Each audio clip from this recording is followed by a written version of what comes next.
The sky tore open without a sound.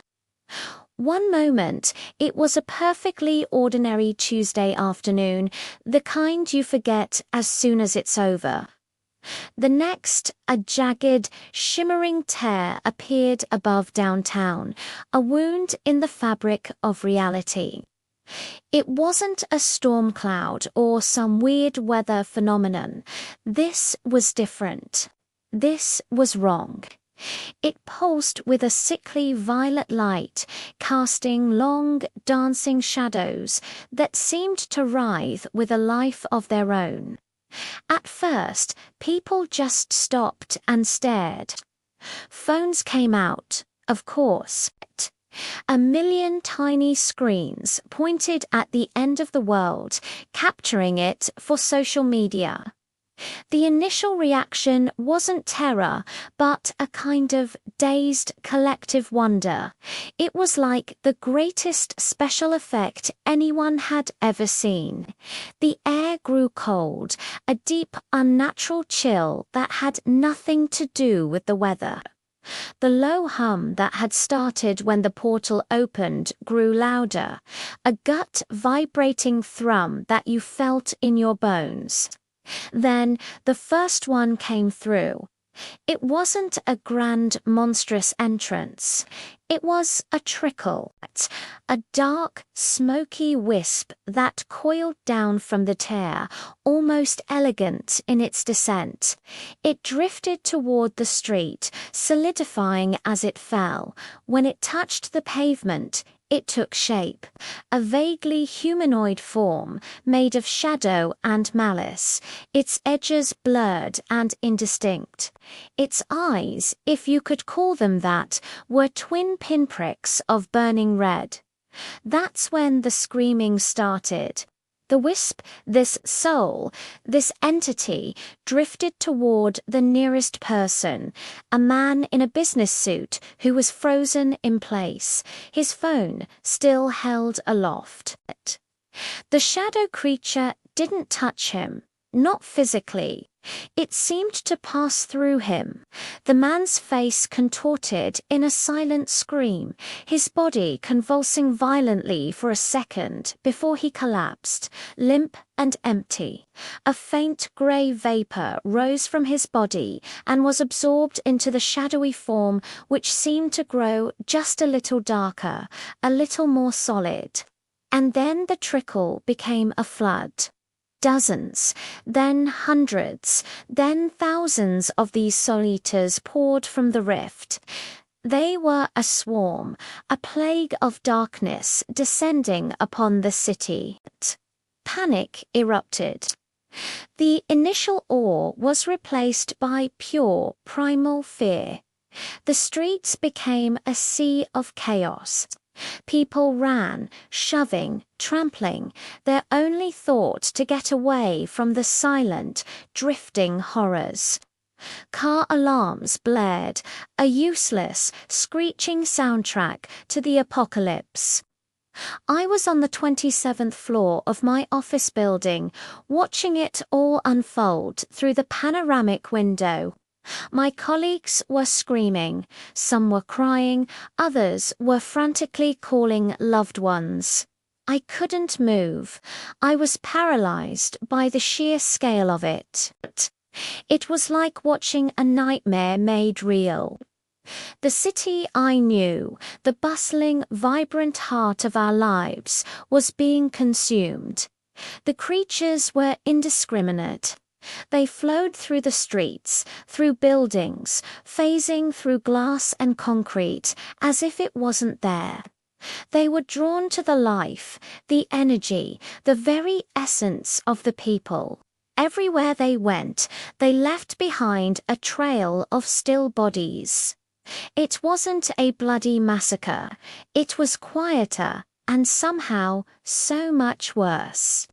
It was an erasure. My phone buzzed. It was a citywide alert, a garbled, static-filled message.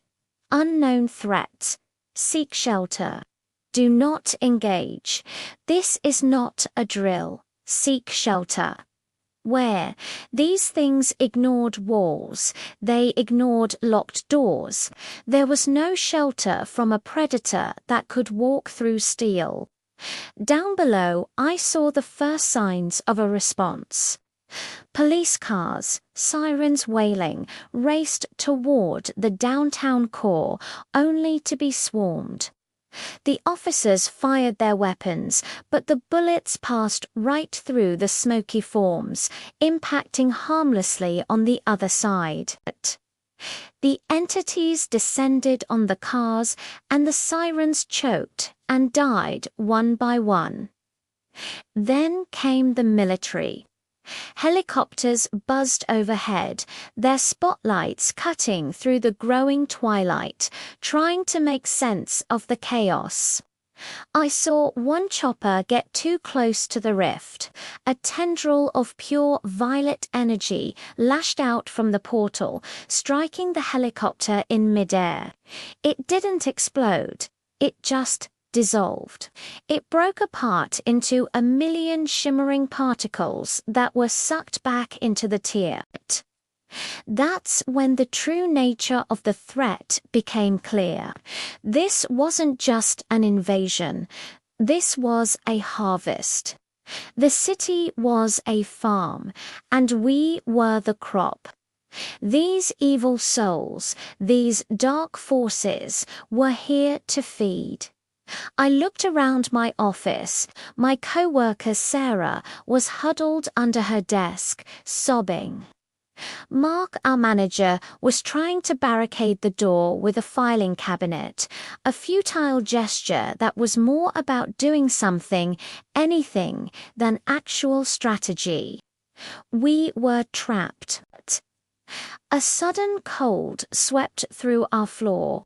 The lights flickered and died, plunging us into the dim, eerie glow of the portal.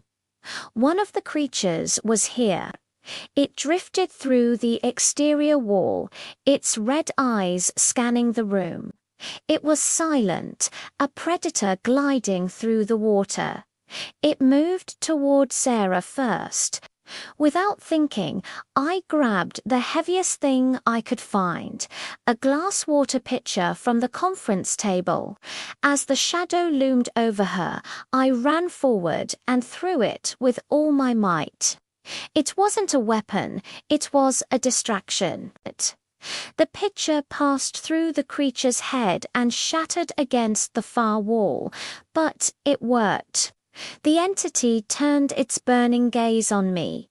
It paused, as if surprised. In that moment, something shifted.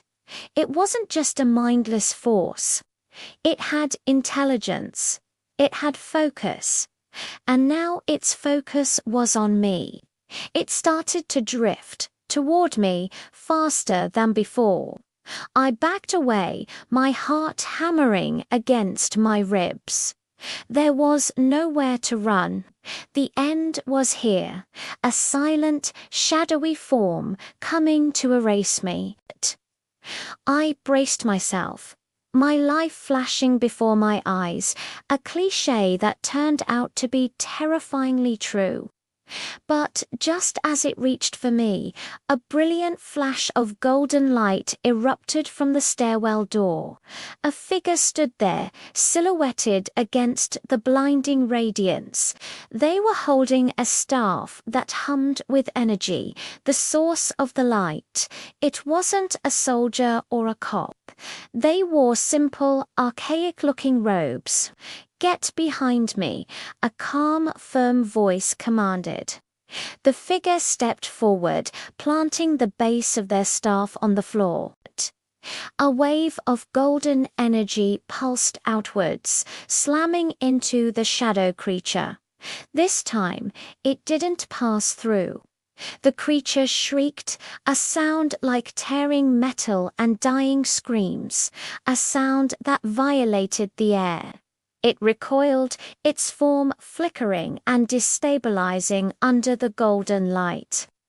The robed figure didn't hesitate. They swung the staff, tracing an arc of light in the air.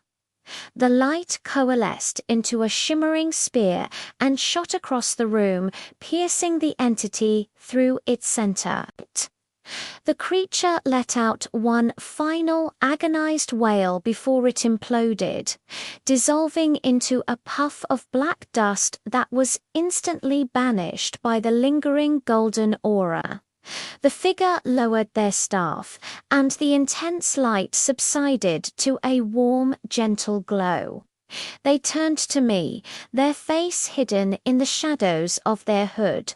"The breach is open," the voice said, echoing with an ancient authority. "The harvesters are here.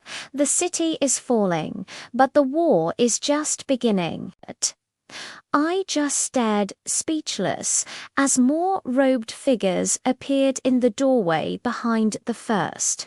They were armed with similar glowing weapons, their faces grim and determined. They weren't from our world, that much was clear, but they were here to fight.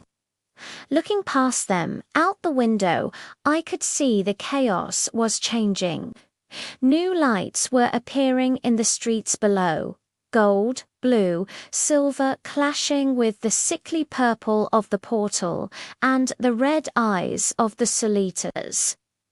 Explosions of energy lit up the night, not of gunpowder, but of something else. Something magical. The apocalypse had arrived, but humanity wasn't alone. As dark forces poured into our world, an unseen, unknown defense had risen to meet them. The city had become a battlefield for a war that had been raging in the shadows for millennia. And tonight, we, the unsuspecting citizens of a modern metropolis, were caught in the crossfire. The battle for our souls had just begun. Thank you for watching. If you're drawn to stories of cosmic clashes and hidden wars, make sure to follow our channel.